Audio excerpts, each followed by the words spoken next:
Hello, dear kids. How are you all? I hope you all are fine. Today, in this video, we are going to study class 9th Civics chapter 2. What is democracy and why democracy? What is democracy? Democracy is a form of government where people has the right or power to choose his or her representative. Representative means head. Democracy एक तरह की ऐसी government है, एक ऐसी सरकार है जहाँ पर उस कंट्री के, उस स्टेट के जितने भी सिटीजन्स हैं, जो लोग हैं, वहाँ पर पूरी पावर होती है उनके पास कि वो अपना हेड, अपना लीडर, अपना रिप्रेजेंटेटिव चूज़ कर सके। यानी कि एक ऐसी सरकार जो लोगों को भी क्या देती है, इलेक्शन करने का, लोगों को चूज़ करने का चांस देती है कि लोग इलेक्ट करें अपना हेड, अपना रूलर। जैसे कि क्लास स्कूल में होता है हेड बॉय हेड गर्ल के इलेक्शंस, तो बहुत से सीनियर स्टूडेंट्स जो होते हैं खड़े होते हैं as an election candidate head boy और हेड गर्ल के लिए, है ना। तो स्कूल के सभी बच्चे उन्हें वोटिंग देते हैं, तो जो अच्छा होगा उससे ज़्यादा वोटिंग मिलेगी। ऑब्वियसली जिस भी मायने में वो अच्छा होता है उसे ज़्यादा वोटिंग्स मिलेंगी। उसके बाद वही हेड बॉय और हेड गर्ल चूज़ किए जाते हैं। So it means it is a form of government in which the rulers are elected by the people. यानी कि ऐसी सरकार जिसमें जो रूलर्स हैं, रूल करने वाले लोग, उन्हें कौन चुनता है? लोग चुनते हैं। But who are the rulers? Rulers हैं कौन? What kind of election? अब वो इलेक्शन कैसे करेंगे, चुनेंगे कैसे? Who are the people? कौन इलेक्ट करेगा, कौन से लोग इलेक्ट करेंगे? And what kind of form of government, वो बनेगी कैसी गवर्नमेंट? फर्स्टली डिस्कस कि ये डेमोक्रेसी नेम वर्ड कहाँ से आया। The word democracy has been derived from the Greek language word demokratia. तो डेमोक्रेसी क्या था? एक वर्ड है जो ग्रीक लैंग्वेज के एक वर्ड डेमोक्रेटिया से आया, जिसमें उसको 2 पार्ट्स में डिवाइड करा फर्दर, डेमोज और क्रेटिया।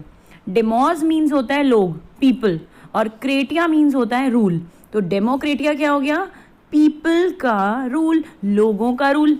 अब एक बात बताओ, हमारी कंट्री, हमारे स्टेट में तो इतने सारे लोग हैं, आपकी कॉलोनी में ही कितने सारे लोग होंगे, आपकी फैमिली में ही कितने सारे लोग हैं, तो क्या वो कॉलोनी, स्टेट, कंट्री, इतने सारे लोग क्या रूल करते हैं? क्या वो सारे प्रेसिडेंट बन जाते हैं, सब स्टेट मिनिस्टर्स बन जाते हैं? नहीं ना। तो क्या होता होगा वो देखते हैं आगे।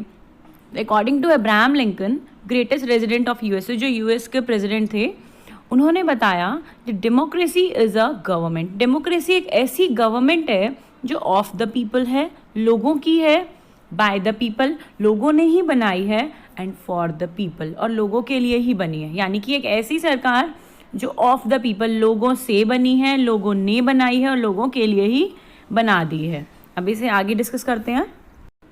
स्टूडेंट्स, हम लोग इतनी देर से डेमोक्रेसी के बारे में पढ़ते ही जा रहे हैं। क्या कोई स्पेशल चीज़ है क्या? ऐसे क्या स्पेशलिटी है इसकी जो डेमोक्रेसी फॉर्म ऑफ गवर्नमेंट ही क्यों पढ़ रहे हैं, और कुछ क्यों नहीं? जैसे यही सब कुछ हो गया हो। तो देखो, क्या पता कुछ सच में अच्छा हो। Features of democracy, rulers elected by the people. Democracy में कुछ अच्छी चीज़ें क्या हैं? जो इसमें रूलर्स हैं, एक ऐसी सरकार जहाँ पे जो रूलर्स यानी कि लीडर्स होंगे वो लोग चुनेंगे, ठीक है।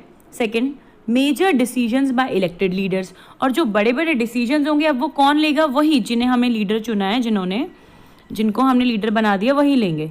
फ्री और फेयर इलेक्शंस, अब उन्हें जब हम चुन रहे होंगे तो बहुत फ्री तरीके से, फ्री मन से, कोई डर नहीं, कोई धमकी नहीं, अपनी मर्जी से उन्हें चूज़ करेंगे। इलेक्शन इन रेगुलर इंटरवल्स, और ये नहीं कि वो एक ही पार्टी हमेशा रूल करती रहेगी, हर 4 साल 5 साल बाद, इंटरवल्स बाद पार्टी चेंज होगी। हेड बॉय एक बार नहीं रहता, हर बार हेड बॉयज़ भी चेंज होते रहते हैं, है ना। 1 पर्सन 1 वोट 1 वैल्यू, अब हम चुनने के लिए वोट भी तो देंगे, मेरा एक वोट तुम्हारा, एक वोट तुम्हारा। ऐसा तो नहीं ना कि गर्ल्स के 2 वोट माने जाएंगे, बॉयज़ के 4 वोट माने जाएंगे, ऐसा नहीं। एक बच्चा एक कोई वोट देता है, तो इसी तरह एक सिटीजन एक पर्सन कोई वोट दे सकता है और उस वोट की वैल्यू एक ही होती है। Next, rule of law and respect of rights. Democracy में सबसे इंपॉर्टेंट चीज़ है rule of law. Rule of law means चाहे वो कोई बहुत रिच पर्सन हो, चाहे वो कोई भी मिनिस्टर हो, चाहे वो कोई एक बहुत कॉमन पीपल हो, सबके लिए जो लॉज हैं, कानून हैं, वो सेम होते हैं। ये डेमोक्रेसी फॉर्म ऑफ गवर्नमेंट है। तो किसी में कोई डिस्क्रिमिनेशन नहीं किया जाता, भेदभाव नहीं किया जाता कि तुम रिच हो और हम पुअर हैं तो पुअर्स को पनिशमेंट मिलेगी, रिच को नहीं मिलेगी, ऐसा नहीं।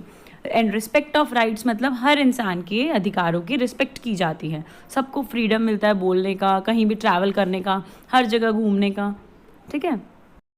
So now I'm going to show you a short video that is based on the features of democracy and how democracy actually works.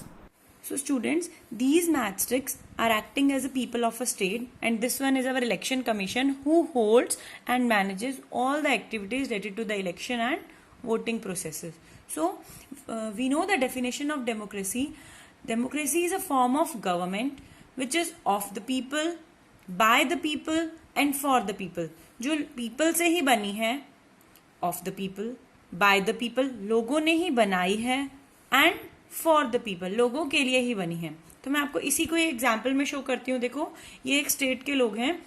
अब इलेक्शन कमीशन ने ऑर्डर किया कि अब इलेक्शन होगा, जैसे कि her after every 4 years election होते हैं, तो कोई ना कोई. अब क्या होगा, इलेक्शन करने के लिए सिर्फ अगर एक ही कैंडिडेट खड़ा होता है, सिर्फ इसी को ही तो चूज नहीं कर सकते हैं, फिर वो तो डिक्टेटरशिप और मोनार्की होता है, जो हम लेटर ऑन डिस्कस करेंगे वीडियो में. तो क्या हुआ कि इन्हीं कुछ लोगों में से कुछ लीडर्स बन के खड़े हुए, कुछ कैंडिडेट्स खड़े हो गए. 1 2 3 4, सपोज ये 4 कैंडिडेट्स 1 2 3 4 हेड हो गए, कि हम लोग, इन्हें लगा कि हम लोग कहीं ना कहीं एबल हैं अपनी स्टेट को बेटर करने में, इंप्रूव करने में, ठीक है. लेकिन अब ये सिंगल पर्सन अब ये 4 पार्टीज बना लेंगे अपनी, ठीक है. 4 पार्टीज, जैसे कांग्रेस पार्टी, बीजेपी पार्टी होता है, तो ये अपनी अपनी 4 पार्टीज बनाएंगे. अब ये सिर्फ एक सिंगल पर्सन बहुत कुछ नहीं कर पाएंगे ना, तो they need, because there are lots of processes for elections. So क्या होता है, अब इन्हीं लोगों में से कुछ इनके फेवर में, इनके साथ खड़े होंगे, जिन्हें लगेगा कि कुछ इसके फेवर में होंगे, कुछ इस पार्टी, सेकंड पार्टी के फेवर में हो जाएंगे, कुछ इस पार्टी के फेवर में हो गए, और कुछ इस थर्ड पार्टी के फेवर में हो गए, ठीक है. अब क्या होगा कि लगभग अराउंड हमें 1 month या 15 days का एक टाइमिंग पीरियड मिलता है, जिसे हम बोलते हैं कैंपेनिंग पीरियड. तो कैंपेनिंग पीरियड में क्या होगा कि इन लोगों को, इन कैंडिडेट्स को प्रूव करना होगा बाकी सब सिटीजन्स को कि why they are best for the state to be a leader, ठीक है. तो अब क्या होगा, उस 1 month के पीरियड में ये कैंपेनिंग करेंगे. अब जब ये कैंपेनिंग करेंगे, तो कैंपेनिंग मीन्स की to prove the people, to prove the citizens of a state और a country that why we are the best for choosing and for to be elected as an leader of a country. तो अब campaigning में क्या होगा कि for example इस party ने अपने कुछ प्रोमोज दिए कि हम लोगों को क्यों चूज करो, हम यहाँ पे स्ट्रीट लाइट्स लगवाएंगे, हम ये बेनिफिट करेंगे, हम ये वाली प्रॉब्लम्स को सॉल्व करेंगे. इस पार्टी ने भी कुछ प्रॉब्लम सॉल्व करवाई, इस पार्टी ने भी बहुत कुछ बताया कि हम ये बहुत सारी चीजें अच्छी करेंगे आप लोगों के लिए, जो पहले नहीं थी हम अब करेंगे. ऐसी तरह इस पार्टी ने भी बोला. लेकिन अगर इसमें से कोई एक पार्टी क्या करती है, लोगों को मनी डिस्ट्रीब्यूट कर रही है, अपने आप को विनर बनाने के लिए इस पार्टी के मेंबर्स ने क्या करा, लोगों को पैसे डिस्ट्रीब्यूट कर दिए कि अगर आप हमें वोट दोगे तो अभी हम पैसे भी देंगे और बाद में भी हम पैसे देंगे. तो is it a good idea? No. तो ये अनफेयर इलेक्शंस हो जाएंगे. लेकिन यहीं अगर वो बहुत फेयर तरीके से, फ्री और फेयर मैनर में, किसी पे दबाव डाल के अगर वोटिंग नहीं लेंगे, फ्री और फेयर मैनर में इलेक्शंस के लिए कंपेनिंग करेंगे, तो उसे बोलते हैं फ्री एंड फेयर इलेक्शन, जो डेमोक्रेसी में होता है एक्चुअली, ठीक है. अब जब वोट, ऐसे ही कैंपेनिंग पीरियड के बाद जब वोटिंग टाइम आता है, तो वोटिंग के लिए क्या होगा, कोई भी किसी पे क्या करे, फोर्स ना करे किसी को कि इस पार्टी ने बोला कि हमें ही वोट देना है, तुम हमारे रिलीजन के लोग हो, हमें ही वोट दोगे. ऐसा कुछ नहीं होना चाहिए. फ्री और फेयर इलेक्शंस होने चाहिए. तो अब हर एक इंसान वोट देगा. फॉर एग्जाम्पल आज वोटिंग डे है, तो ये लाइन बाय लाइन वोट देने का. अब ये पर्सन वोट देने गया, तो ये ऐसा नहीं होगा कि इसको भी वोट देगा और इसको भी वोट देगा. 1 person can vote another 1 person. एक पर्सन सिर्फ एक ही पार्टी को वोट दे सकता है और उसकी एक ही वैल्यू होगी. तो 1 person 1 vote 1 वैल्यू. अब क्या होगा, जब ये कोई भी पार्टी, इनमें से जिस भी पार्टी को सबसे ज्यादा वोट्स मिलेंगे, फॉर एग्जाम्पल कुछ वोट्स इन्हें मिले, कुछ इन्हें मिले, जिस भी पार्टी को सबसे ज्यादा वोट्स इस तरह से मिलेंगे, तो वो क्या होगी, विनिंग पार्टी. यानी कि फॉर एग्जाम्पल इस पार्टी को सबसे ज्यादा वोट्स मिले, तो ये होगी हमारी winning party. Winning party means ruling party, और जो रेस्ट ऑफ द पार्टीज रहेंगी वो होंगी ओपोजिशन पार्टी. जो विनर होती है उसे बोलते हैं रूलिंग पार्टी, और रेस्ट ऑफ द पार्टीज रहती हैं ओपोजिशन पार्टीज. अब क्या होगा, जब वोटिंग हो गई, क्लियर हो गया सब, उसके बाद अब इनका टाइम आता है कि ये अपनी कंट्री और अपनी स्टेट को अच्छे से इम्प्रूव करें, कुछ अच्छा करें, जो उन्होंने प्रोमिस किए लोगों को वो करें फॉलो. तो अब अगर ये फॉलो नहीं करते हैं, लोगों की बिल्कुल भी नहीं सुनते हैं, सिर्फ अपना ही रूल चलाते हैं, तो वो क्या होगा, ये एक डेमोक्रेसी नहीं होती है। और अगर वो लोगों की सुनते हैं तो उसे क्या बोला जाता है, they are respecting the rights of people and rulers are elected by the people. और यहाँ पे जो रूलर्स इलेक्टेड हुए, लोगों ने ही इलेक्ट करे और वही वर्क कर रहे हैं। तो अभी आपको क्लियर हुआ कि क्यों मैं इतनी देर से डेमोक्रेसी के लिए पढ़ रही थी। सच में इसमें इतने सारे फीचर्स हैं इसलिए। But there are other forms of government also, like dictatorship and monarchy. तो इनको भी पढ़ लेते हैं, ये बेचारे वरना उदास हो जाएंगे कि हमें क्यों नहीं पढ़ा, है ना। चलो, डिक्टेटरशिप आपको याद है, मैम डिक्टेशन बोलती हैं क्लास में। डिक्टेशन मतलब क्या होता है, बाकी सब चुप रहेंगे, बस मैम वर्ड बोलेंगी और आपको वो वर्ड लिख देना है, डिक्टेशन। तो उसी तरह डिक्टेटरशिप होती है। अ सिंगल पर्सन, यानी कि एक डिक्टेटर होता है बोलने वाला, has absolute power over the state. पूरी स्टेट, पूरी कंट्री पे बस उसी की पावर चलती है और किसी की नहीं सुनता है। It is an authoritarian form of government. एक तरह से पूरी अथॉरिटी, सारी पावर्स उसके पास है, एक ऐसी सरकार होती है। And on the other hand monarchy, state power is held by a single family. इसमें एक फैमिली पूरा रूल करती है। उस फैमिली के इनहेरिटेंट्स होते हैं, जैसे कि grandfather, then son, then grandson, generation to generation वो लीड करते हैं। उसके बाद वो सब फैमिली में अगर सब खत्म हो गए मेंबर्स, कोई और मेल मेंबर नहीं है, तो कोई एक नेक्स्ट बड़ी रिच सी फैमिली होगी, वो रूल करेगी।